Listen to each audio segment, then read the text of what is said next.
Welcome to the Law Firm Owner Tax and Money Podcast. My name is Megan Robin. I am a California tax attorney, and I help law firm owners learn how to keep more of what they earn through tax and financial strategy. You may have heard claims in the news and on social media that billionaires pay lower taxes than everyone else. This shows up in news headlines, political speeches, and even social media debates. So how is this possible? Are billionaires using secret loopholes or tricks? Are there tax rules that apply only to them? In today's episode, I'm going to answer those questions.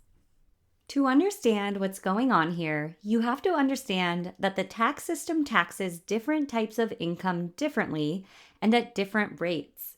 And assets that appreciate or grow in value are usually not taxed until they are sold or otherwise transferred. Let's talk about some famous billionaires to understand how this works. For example, there's Amazon's Jeff Bezos.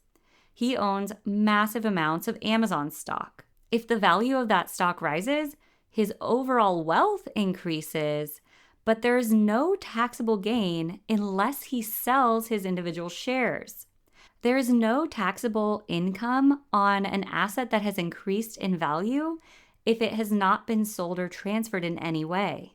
What's going on here is he has a lot of unrealized appreciation in his stocks. The value went up, his worth overall went up, but his taxable income did not. Let's look at how this compares to most of the high income professionals, small business owners, and law firm owners that I work with. Let's use a law firm owner with about $1 million in combined W-2 income and profit from their law firm. For simplicity's sake, let's say that this $1 million is her remaining ordinary income for the year, meaning that she has used every other tax strategy available to her. She has maxed out her retirement plans. Her compensation and health benefit plans through her firm are structured correctly. She's taken all other credits, and this is the ordinary income left on her tax return. That income is fully taxable that year.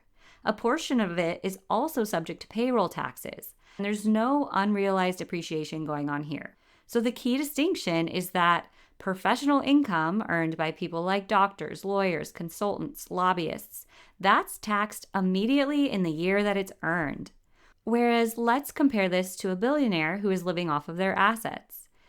Let's dig a little deeper to understand how billionaires are doing this. If they don't have income, how are they getting the cash to live? Usually what's going on is they're selling a very small amount of their stock. So selling even 0.1% of a huge billionaire portfolio could generate millions. And this sale is taxed at lower capital gains rates, not at the higher ordinary income rates that regular income is taxed at. Alternatively, they may be living off the dividends from their stock portfolio. So many companies pay dividends. So these dividends on a huge portfolio could be enough to fund all of their needs each year.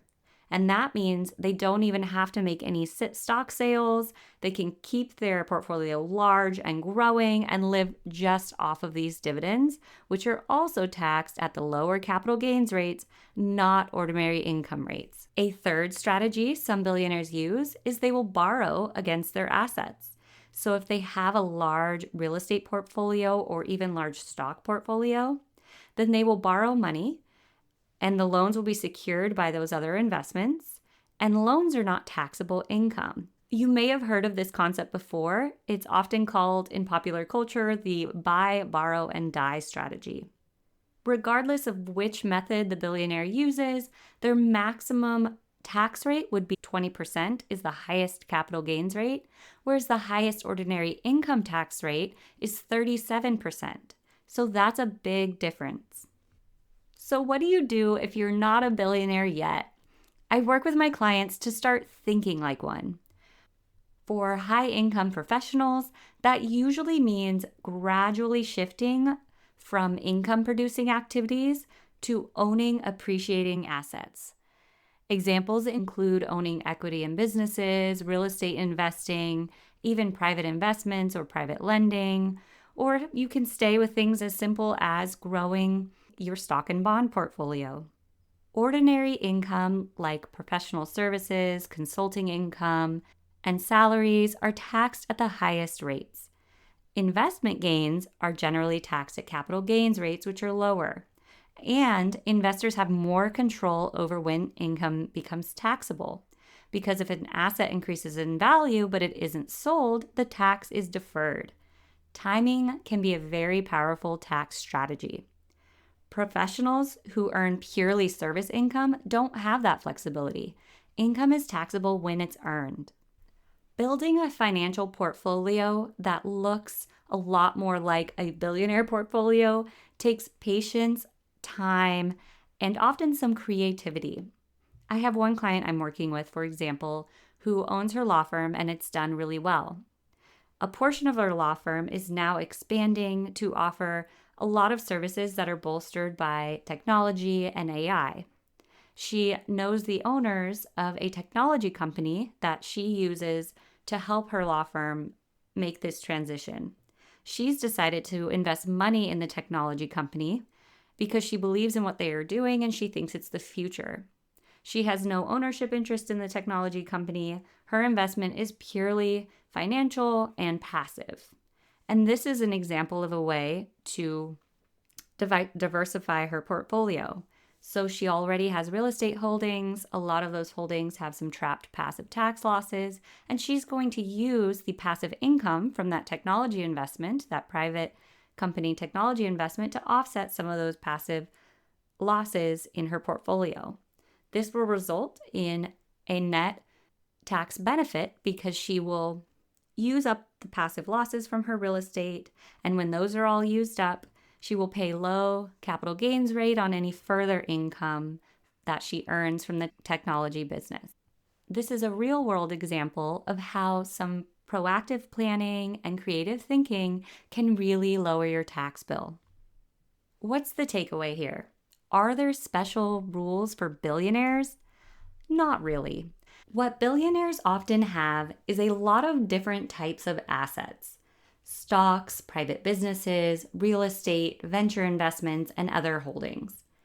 When your wealth is structured across assets like that, you simply have more flexibility in how and when income shows up on your tax return. And these individuals understand that thoughtful planning with an experienced tax attorney can make a real difference.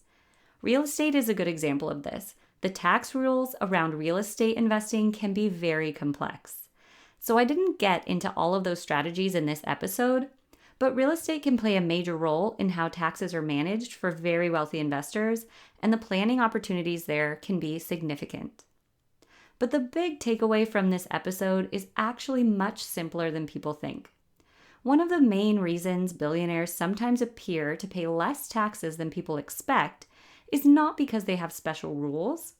It's because they plan proactively and they own assets. And the tax system treats assets differently than it treats income. And the more your financial life shifts from earning income to owning assets, the more the rules start to change for you.